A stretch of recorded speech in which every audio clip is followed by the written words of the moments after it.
Top rune. Kuro wants to go for it. The 4-minute rune will spawn up, and Fada's actually going to take it. Kuro doesn't have anything to blink out to, and he doesn't have his level 6 up just yet. And Profit, they're TPing in. They're looking for this kill on Kuro, but he gets in range of the creep wave.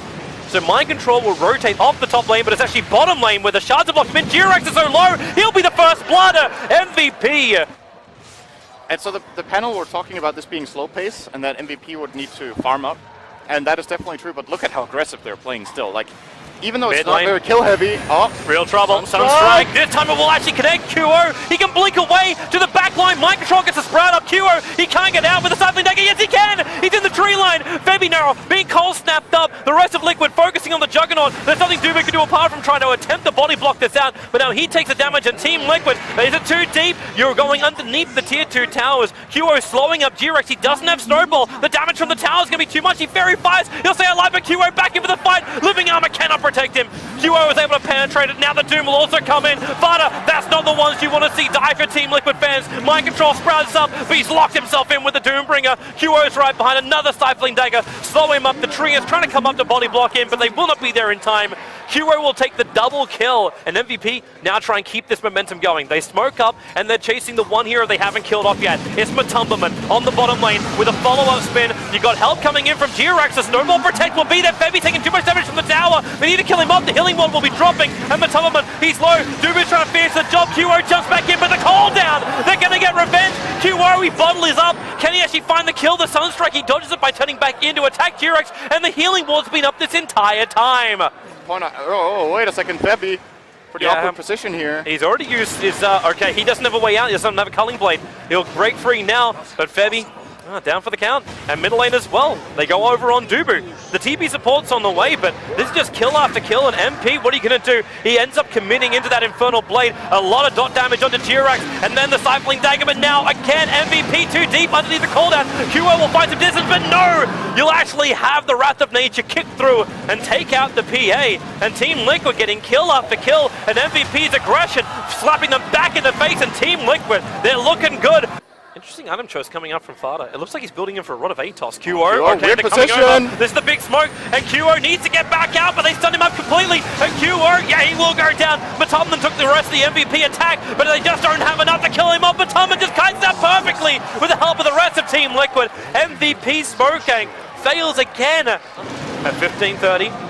And that pair, that's a lot of damage being done into it for Rev. He does still have a resummon, but Team Liquid are not giving an opportunity for MVP. If MVP are going to go, they have to jump in deep, and this will bring him in range of the cooldown, not to mention the rest of the ultimates. Kuro's control, that bear, it will go down to the Wrath of Nature. The cooldown perfectly on top of MP. He's going to drop. Febby is spinning himself in, but the flat cannon damage from Matumberman was tearing him apart. Actually, Nature's Prophet that finds the kill as Dubu locked inside the icy shards. Kuro just cannot attack in. He's got his double damage room, but he's got no team left. And Kuro, like, you can't stand the back line any further. Stifling Dagger's doing nothing. They do Matumberman, so they don't at least have to deal with the call down, but they need to find a way to capitalize here, MVP, if they're going to keep themselves alive in this game. But they sprout up. There's a jump forward for Revs there. He's basically a bear doing absolutely nothing. No cause. Kuro is down, and GG. The call will come down. Team Liquid, they took 2 critical fights against MVP, and after that, it was just a means to an end. MVP will lose game 1. An invented draft, a good start, but they just couldn't hold momentum since. Yep, this is an important moment. Liquid's level 1 is not bad. Kuro still got that paralyzing cast in such a small area. Dubu, he's really low. Lights off the sun on Mind Control, and who's got the? It will be the Phoenix and the OD who will take out the runes. But G-Rex dropping so low will actually be 2. Gyro and Phoenix down for the count. Fada consuming up the fairy fire. He needs to live a little bit longer. They get the kill on the PL as Fada is able to orb walk himself away. Barev can jump in front, body blocking on Kuro. Febby, he's got arrow in 8, 6, 5, 3, 0 mana. Throws it out, but whoa! White ball! Barev will be in trouble. He'll actually go down. They don't get the kill on Kuro, and they lose the Faceless Void. We go 3-3. Febby trying to deny himself up to Roshan. Will this be allowed? And Team Liquid, no, they will not allow it.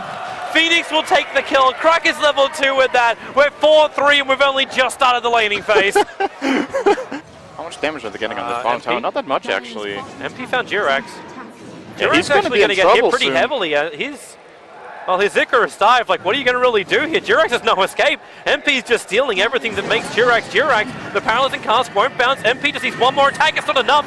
26 life on Jirax, and MP, and he's actually been slowed down by these damn sprites. He can't really attack. Febby tries to come in for a point-blank range arrow, misses it on the target, and MP's going to go down to Matumberman. One more attack will do it, and, well, it will be the Ursa to take it. Good arrow. Right now. Oh, yeah, Febby, bottom lane. That's mistimed. Completely mistimed. Way too early.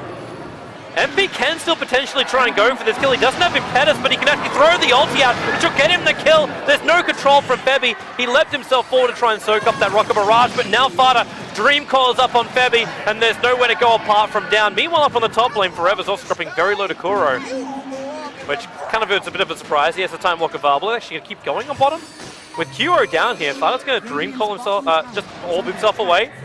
Kuro's right behind him. He doesn't have enough damage to find the kill. But it's hard in the moment. It's one of those difficult ganks, and under this kind of pressure, sometimes you make those mistakes.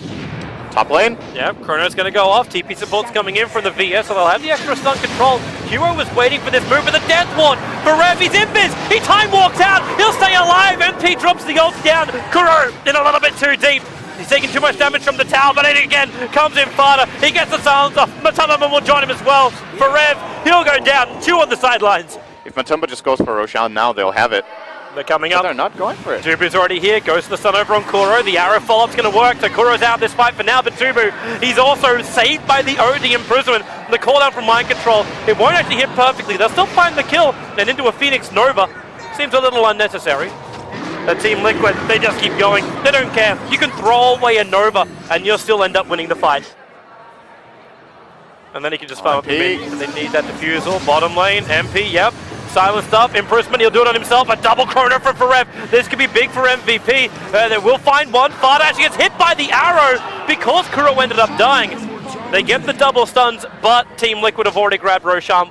Dubu's coming in from around the side, and that one will be worth it. They find Mind Control. The Wave of Terror doesn't hit, however, so Mind Control still sitting there with his crazy 38 armor, I think that actually is. Now they jump in, the Chronosphere, it just buys space, the Paralyzing Cask and the Death Ward from Kuro. Death Ward not doing any nearer of damage to Dubu, but the Paralyzing Cask, it may as well be a second ultimate with the way for Febby as well as Forev.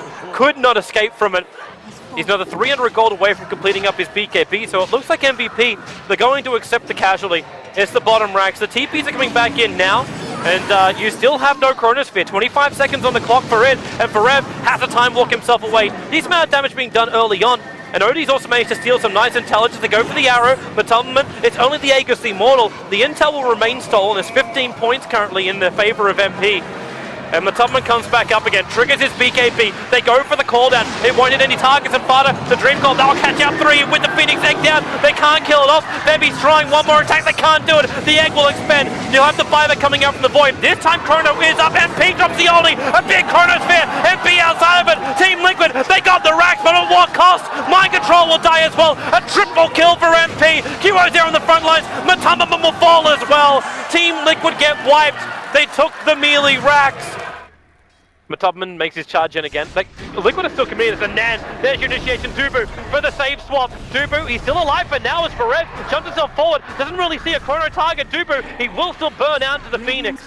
The Team Liquid, they're trying to go after this, just this range rack. That's all they're really achieving with this push. For the kill on the VS, but maybe they can force the fight. Forev, nice Chrono, caught out Matumberman. MP though, he's too far away. He can't inflict the damage, not when Jirax also creates that space. A defensive imprisonment from Matumberman, jumps forward. Forev, completely destroyed. MP's probably going to join him on the sidelines in a moment. No, he's back behind the tower. I think they're going to try to contest this Roche, but when they do, there's going to be a buyback for Phoenix, and he's going to join. And the Febby arrow has to be perfect here. Like, if it doesn't get a 5-second stun, they got nothing. Now you call down, goes to Mind Control. You got his BKB off Matumberman. He's down low, but now he's back up with the BKB. The Death Ward from Goro is tearing apart MVP. They just can't survive it. Febby is on the run, but Matumberman is a very, very angry bear. Try to chase him down. Mind Control will get the double kill, but Febby on a basic of life is running out of here. Mortals for the moment. They're going to smoke up, put it to the test. Hello, Dream Call over on QO. Fada going to stick around for this one. The Lance flies forward, burning a lot of mana. Nice Chrono. Caught Fada as well. Matumberman, the Sun Ray though, it's causing problems. Forev has to get away, and Fada, okay, he will pop, but the damage from Mind Control is just too huge. The Phoenix Egg is about to pop as well. Kuro is no way out, only down. MVP The defense will not be real here. You could try and start buying back, but it was only the OD that has it. And Team Liquid, they are so close to the winner's bracket final. They can sniff it, they can smell it, and they're going to go for it. On to MP. The swap out from Dubu will save MP. But really, Team Liquid, they cannot be stopped at this point. And with this, they secure themselves at least GG. top 3 for Team Liquid. What a run, man. And going into this tournament, I'm sure they had a lot of confidence, but I'm also fairly sure that if you look across the predictions of people out there, it's got to be a 1-digit % that would put Liquid in top 3 going in. Yeah, not only just Liquid getting in that far, it's the fact they also defeated Alliance in their first matchup. They also weren't even favored to do that, but they've managed to do it. So first of all, congratulations to you and Team Liquid for winning this series. So the first question is, in your first game, you picked Treant Protector as a support in a push lineup. So what effect were you hoping the Treant Protector would play? Well, I've practiced Treant Protector quite a bit, and I'm just waiting for the moment when I can fit him into the draft. And I think he fit pretty well in that draft. And MVP is a real aggressive team, and Treant Protector is very good at stopping aggression to some point. In the next series, EG will be playing Team Secret. Who do you think will emerge as victors from that series and that you will play against? And how do you think Team Liquid will play against that? Well, they're 2 of the best teams of the world, so it's gonna be 2-1 either way. I don't know if it's Secret or EG. And for us, I think we prefer facing Secret, because EG is really scary. 哇，我听懂了。